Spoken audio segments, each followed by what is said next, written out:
जेव्हा जुन्या रूढींचा, परंपरांचा विषय निघतो, तेव्हा दोन विचारधारा समोर येताना दिसतात.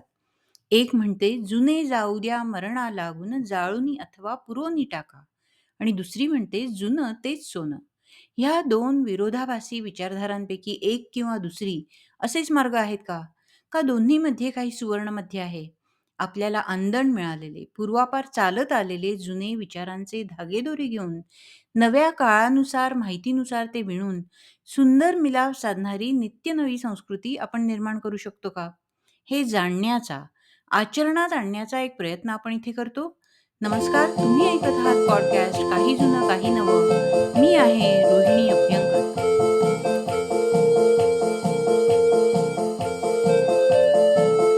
भाग 26. महिषासुरमर्दिनी स्तोत्र, काही गोष्टी आणि विचार. महिषासुरमर्दिनी स्तोत्र श्री रामकृष्ण कवी रचित स्तोत्र आहे. हल्ली नवरात्र म्हटलं की हे स्तोत्र कानावर पडतंच.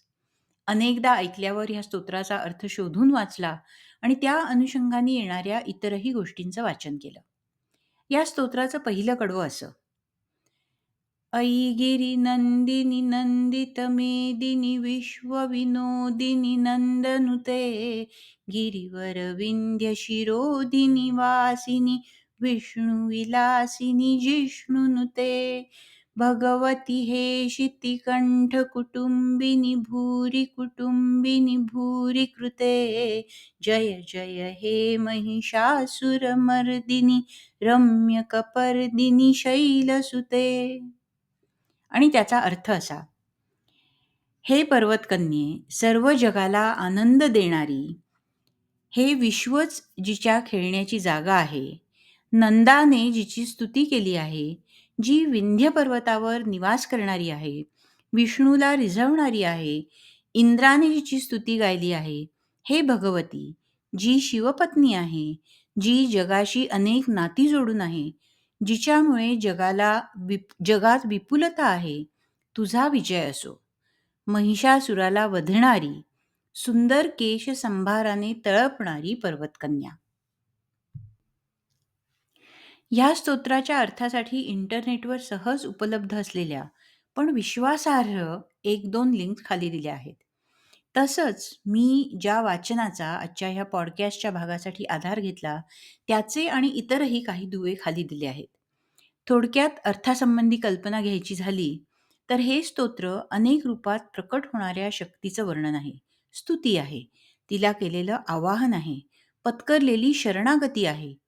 हीच लक्ष्मी, हीच पार्वती, हीच श्रीकृष्णाची बहीण, ही सुंदर केसांची, सुंदर नेत्रांची, सुंदर आभूषणं घालणारी, सुंदर आवाजाच्या कोकिळेला लाजवेल असं गायन करणारी, दुष्टांचा नाश करणारी आहे. तिने ह्या जगाचे क्लेश दूर करावेत, अशी श्री रामकृष्ण कवी यांनी केलेली ही याचना आहे. या स्तोत्रात देवीच्या हस्ते अनेक राक्षसांचा विनाश झाला, त्याचे संदर्भ आहेत. त्यातल्या मला नव्याने कळलेल्या 2-3 कथा आज इथे सांगणार आहे. तसंच ह्या स्तोत्राबद्दल माहिती वाचताना जी नवीन माहिती कळली, जे प्रश्न मनात उद्भवले, ते प्रश्न देखील इथे उपस्थित करणार आहे.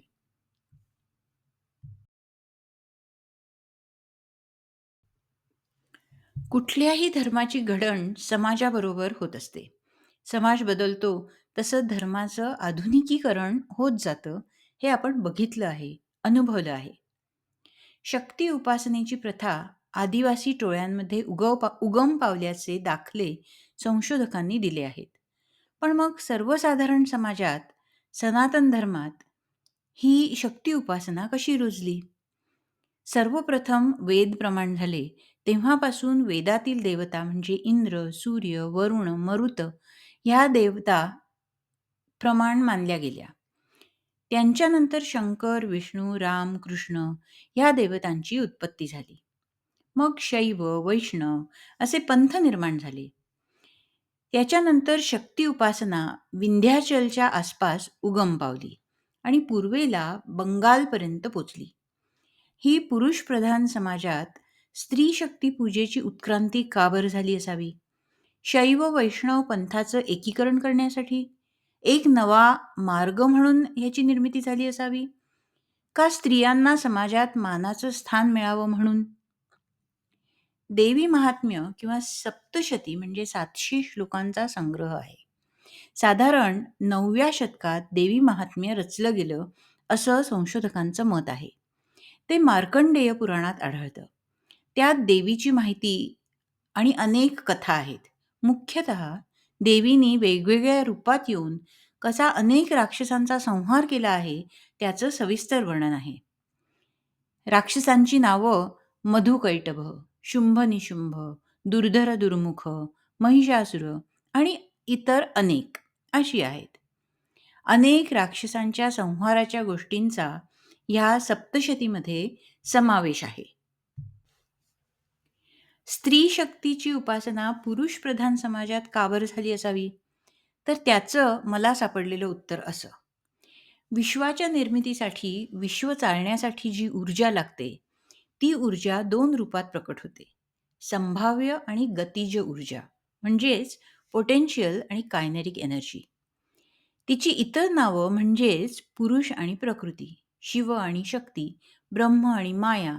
अगदी ढोबळ शब्दात सांगायचं तर पर्वत आणि नदी. विंध्याचल भागात पर्वतातून उगम पावणारी पार्वती नावाची एक नदी आहे. असं मी वाचलं आणि डोक्यात लख्ख प्रकाश पडला. पार्वती म्हणजेच पार्वती, पर्वतकन्या असावी. संभाव्य आणि गतिज ऊर्जा, पर्वत आणि पर्वतातून उगम पावणारी नदी. नदी म्हणजेच माया, कारण तिच्या काठावर सगळी जीवसृष्टी निर्माण होते आणि बहरते. अशी ही एकाच ऊर्जेची 2 रूपं. दोन्ही रूपं एकत्र येऊन हे विश्व निर्माण होतं, गतिमान होतं. म्हणून ह्यात श्रेष्ठ कोण? एक प्रधान असताना दुसऱ्याची पूजा का? हा प्रश्न उरतच नाही. आणि म्हणून देवांबरोबर देवीलाही तितकंच महत्त्व हवं हे ओघानी आलंच. शक्ती उपासना म्हणजे मायेची उपासना. माया जी ज्ञानी लोकांना सुद्धा संसाराच्या मोहात ओढते, तर मग सर्वसाधारण माणसांचं काय सांगावं? या संदर्भात देवी महात्म्यात एक गोष्ट येते. त्याचा उल्लेख या स्तोत्रात आहे. ती गोष्ट अशी. एक सुरथ नावाचा राजा होता. तो प्रजेचं पालन, पोषण, रक्षण करणारा होता. एकदा एका युद्धात सुरथ राजाचा पराभव झाला आणि त्याला त्याच्या राज्यातून हाकलून देण्यात आलं. बाहेर पडला तरी तो सतत प्रजेच्या काळजीने ग्रासलेला होता. राजा लांब जंगलात गेला तरी प्रजेची विवंचना त्याच्या डोक्यातून जाईना. करत करत राजा एका आश्रमात आला. तिथे त्याला एक वाणी, व्यापारी, वैश्य भेटला. जरा विचारपूस केल्यावर राजाला कळलं की त्या वैश्याचं नाव समाधी असून त्याला त्याच्या मुलाने आणि बायकोने त्याची संपत्ती हडपून घराबाहेर काढलं होतं. आणि तरीही तो वैश्य सतत त्याच्या कुटुंबाचाच विचार करत होता. त्यांचं कसं होईल? ते नीट राहतील का? वगैरे वगैरे. सुरथ आणि समाधी दोघे आपापल्या विचारांच्या गर्तेत सापडले होते. ज्या आश्रमात ते आले होते तो मेधस मुनींचा आश्रम होता. राजा आणि वैश्य त्या मुनींकडे गेले आणि त्यांनी त्या मुनींना आपल्याला विचारांपासून सुटकेचा मार्ग विचारला. इथे आता या दोघांच्या नावाबद्दल थोडं. सुरथ म्हणजे चांगला रथ. आपल्या धार्मिक साहित्यात अनेक ठिकाणी मानवी शरीराला रथाची उपमा दिली आहे. असा रथ ज्यात बसून आत्मा प्रवास करतो. समाधी म्हणजे मन स्थिर करण्याची क्षमता, अर्थात उत्तम सक्षम मन. तर उत्तम शरीर आणि उत्तम मन असलेले हे राजा आणि व्यापारी मेधस म्हणजे बुद्धी नावाच्या मुनींकडे आपापली गाऱ्हाणी घेऊन आले आणि बुद्धीने त्यांना मार्ग दाखवला. दोघांनी प्रश्न विचारल्यावर मेधस मुनी म्हणाले की तुम्ही दोघे महामायेच्या प्रभावामुळे मोहात पडलेले आहात. जरी तुम्हाला वाईट वागणूक मिळाली आहे, ज्यांनी तुम्हाला वाईट वर्तणूक दिली आहे, तुम्ही त्यांचाच विचार करत आहात. तुम्ही आता त्या महामायेची उपासना करा आणि तिला तुम्हाला तिच्या प्रभावातून मुक्त करायला सांगा. जसं ब्रह्मदेवानी या मायेच्या प्रभावातून विष्णूला बाहेर काढलं होतं तसं. सुरथ आणि समाधी यांच्या गोष्टीचा उल्लेख महिषासूर मर्दिनी स्तोत्राच्या 17व्या कडव्यात येतो. ते कडवं असं. विजतसहस्रकरैकसहस्रकरैकसहस्रकरैकनुते कृतसुरतारकसङ्गरतारकसङ्गरतारकसूनसुते सुरथसमाधिसमानसमाधिसमाधिसुजातरते जय जय हे महिषासुरमर्दिनि रम्यकपर्दिनि शैलसुते. ह्या कडव्याचा अर्थ असा: सहस्र हातांनी शत्रूशी लढणारी, सहस्र हात जिच्या अर्चनेत स्तुती करण्यात गुंतात अशी, तारकासुराशी लढण्यासाठी कार्तिकेयाला निर्माण करून त्याला युद्धासाठी उद्युक्त करणारी, ऐहिक सुखासाठी झटणाऱ्या सुरथ राजावर आणि आध्यात्मिक उन्नतीसाठी साधना करणाऱ्या समाधी व्यापाऱ्यावर प्रसन्न होणारी, करुणामयी तुझा विजय असो. महिषासुराला वधणारी, सुंदर केश संभाराने तळपणारी पर्वतकन्या. असं म्हटल्यावर अर्थातच सुरथ आणि समाधी यांनी मुनींना ती ब्रह्मा, विष्णू आणि महामाया यांची गोष्ट काय असं विचारलं. तर ती गोष्ट अशी: विष्णू एकदा योगनिद्राधीन होते, अर्थात मायेच्या प्रभावाखाली होते. निद्रा हा मायेचा एक आविष्कार मानला जातो. तर विष्णू निद्राधीन असताना विष्णूच्या कानाच्या मळातून 2 राक्षस म्हणजेच मधु आणि कैटभ उद्भवले आणि बलाढ्य झाले. इतके माजले की त्यांनी ब्रह्मदेवाला त्रास द्यायला सुरुवात केली. ब्रह्मा त्यांचा प्रतिकार करू शकला नाही आणि म्हणून तो विष्णूकडे बचावासाठी गेला. पण विष्णू योगनिद्रेच्या अधीन असल्यामुळे ब्रह्म्याचा बचाव करू शकत नव्हते. विष्णूला जाग करण्यासाठी ब्रह्म्याने महामायेची उपासना, स्तुती करायला सुरुवात केली, की हे देवी, तुझ्यामुळेच सगळं विश्व चालू आहे. तू सर्वशक्तिमान आहेस. तू सर्वत्र आहेस. अशी स्तुती ऐकून देवी प्रसन्न झाली आणि ब्रह्म्याने विनंती केल्यावर तिने विष्णूला आपल्या प्रभावातून मुक्त केलं. तसाच ब्रह्म्याने मधुकैटभ यांच्यापासून तू माझा बचाव कर अशीही तिच्याकडे याचना केली. इकडे विष्णूने मधु आणि कैटभ यांच्याबरोबर युद्धाला सुरुवात केली. अनेक वर्ष ते युद्ध चाललं, पण तुल्यबळ योद्धे भेटल्यामुळे त्यातून काही निर्णय होईना. शेवटी देवीने दोन्ही राक्षसांना आपल्या मायेच्या अधीन केलं. मायेच्या प्रभावामुळे दोघं राक्षसांना आपण विष्णूपेक्षा श्रेष्ठ आहोत अशी भावना निर्माण झाली आणि मूढपणे त्यांनी विष्णूला विचारलं, की आम्ही तुझ्या युद्ध कौशल्यावर प्रसन्न झालो आहोत, तर तू आमच्याकडे एक वर माग. विष्णूला संधी मिळाली आणि त्याने तुमचा मृत्यू माझ्या हातून होवो असा वर मागितला आणि विष्णूनेही त्यांना एक वर देऊ केला.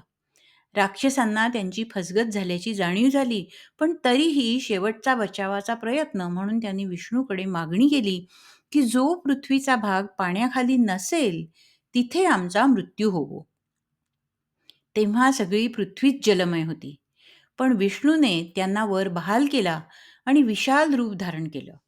त्याचा देह एखाद्या विशाल द्वीपाप्रमाणे झाला आणि त्याने मधु आणि कैटभ ह्या 2 राक्षसांना आपल्या जांघेवर घेऊन त्यांचं हनन केलं. तर तात्पर्य असं, की देवी आणि विष्णू दोघांनी मिळून दुष्ट राक्षस मधु आणि कैटभ यांचा नाश केला. मधु आणि कैटभ या राक्षसांचा उल्लेख महिषासुरमर्दिनी स्तोत्राच्या 3ऱ्या कडव्यात येतो. ते कडवं असं: ऐ जगदंब मदंब कदंब वनप्रियवासिनी हासरते शिखर शिरोमणी तुंग हिमालय शृंग निजालय मध्यगते मधु मधुरे मधु कैटभ गंजिनी कैटभ भंजिनी रासरते जय जय हे महिषासुरमर्दिनी रम्यकपर्दिनी शैलसुते. आणि त्याचा अर्थ असा: जगत जननी, माझी जननी, कदंब वृक्षांच्या वनात राहणारी, हिमालय शिखरांच्यात वास करणारी, मधाची मिठास असणारी, मधु आणि कैटभ राक्षसांचा संहार करणारी, तुझा विजय असो. महिषासुराला वधणारी, घनघोर युद्धात सक्रिय असणारी, सुंदर केशसंभारांनी तळपणारी पर्वतकन्या. अशी सुरथ, समाधी, मेधस आणि विष्णू, देवी आणि मधुकैटभ यांची गोष्ट. याचा उल्लेख 3ऱ्या आणि 17व्या कडव्यात येतो, तो आपण बघितला. पुढच्या वेळी तुम्ही हे स्तोत्र ऐकाल आणि ही नावं तुमच्या कानावर पडतील, तेव्हा तुम्हाला त्याच्या मागची गोष्ट कदाचित आठवेल. आता जाता जाता थोडक्यात महिषासूर मर्दिनीच्या निर्माणाची गोष्ट. महिषासूर हा एक राक्षस होता. त्यांनी सर्व देवांवर आपलं आधिपत्य प्रस्थापित केलं आणि अत्याचार करायला सुरुवात केली. देव जेरीला आले. त्यांना बचावाचा मार्ग सुचेना, म्हणून ते विष्णू आणि शंकर यांच्याकडे गेले. विष्णू आणि शंकराला देवांची अगतिकता बघून राक्षसाचा राग आला आणि त्या रागाच्या भरात त्यांच्या तोंडावाटे एक अतिशय तेजःपुंज शक्तीचा लोळ बाहेर पडला.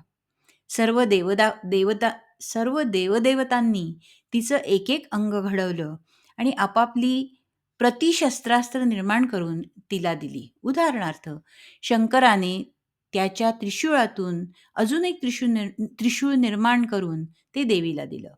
विष्णूने त्याच्या सुदर्शन चक्रातून अजून एक सुदर्शन चक्र निर्माण करून देवीला दिलं. ही महिषासुरमर्दिनी. देवी महात्म्यात म्हणजेच सप्तशतीमध्ये महिषासूर आणि देवी यांच्या अनेक दिवस चालणाऱ्या भयाण युद्धाचं वर्णन आहे. आणि शेवटी देवीचा विजय आणि देवांनी तिच्यावर केलेल्या पुष्पवृष्टीने त्या कथेची सांगता झाली आहे. कुठच्याही धर्माचे 3 घटक असतात: आध्यात्मिक म्हणजे स्पिरिच्युअल, कर्मकांड रिच्युअल, सामाजिक म्हणजे सोशल. हे तिन्ही घटक गोष्टींमार्फत समजून घेता येतात. त्यात ऐतिहासिक गोष्टी, दंतकथा, गूढकथा, कहाण्या यांचा समावेश असतो. आपण ऐकलेल्या गोष्टींना आध्यात्मिक अंग आहेच, पण सामाजिक अंग सुद्धा आहे. या दोन्ही गोष्टी लक्षपूर्वक बघितल्या तर असं लक्षात येतं की शैव आणि वैष्णव या व्यतिरिक्त एक भक्तिमार्ग असावा, म्हणून जाणकारांनी देवी महात्म्य, शक्ती उपासना उभी केली किंवा ती समाजाची गरज असल्यामुळे निर्माण झाली. सुरथ, समाधी, मेधस यांची अर्थपूर्ण नावं किंवा देवीने आणि विष्णूने मिळून केलेल्या मधु आणि कैटभ राक्षसांचा नाश किंवा शंकर आणि विष्णू या दोघांच्यातून निघालेली ऊर्जा म्हणजे देवी, सर्व देवांनी तिला दिलेली शस्त्रास्त्र, या कथा बघता समाजात एकी साधून भक्तीसाठी एक नवं दालन 9व्या शतकात उघडलं गेलं आहे. आणि इतक्या खुबीने त्याची निर्मिती झाली आहे की ही नवी दिशा समाजाने लगेच उचलून धरली. त्यात मानवी मनाला पटतील, भावतील असे अनेक पैलू आहेत. माता, आई, स्त्री, बहीण ह्या रूपातली शक्ती आपल्याला जवळची वाटते, अधिक प्रेमळ वाटते.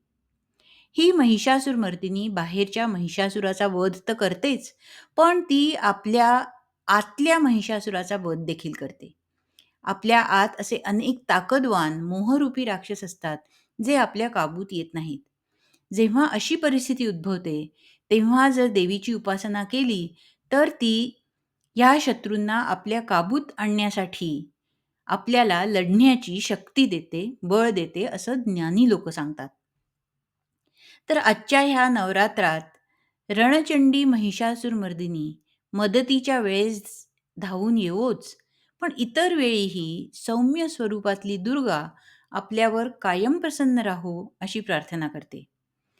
सर्वमंगलमांगल्ये शिवे सर्वार्थसाधिके शरण्ये त्र्यंबके गौरी नारायणी नमोस्तुते.